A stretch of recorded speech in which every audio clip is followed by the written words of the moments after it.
Conditions are obviously not great, and beachgoers, keep in mind, high rip current risk into tomorrow. Seas 5 to 7 and a northwest wind. So the winds are light, there's sunshine, but those waves are treacherous. 75 overnight, little quick evening thunderstorm and a little rain.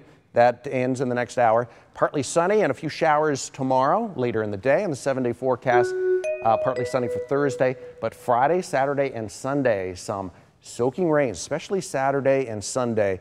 And some of the models want to actually spin up a little low pressure system over Florida, which would even enhance the rains more.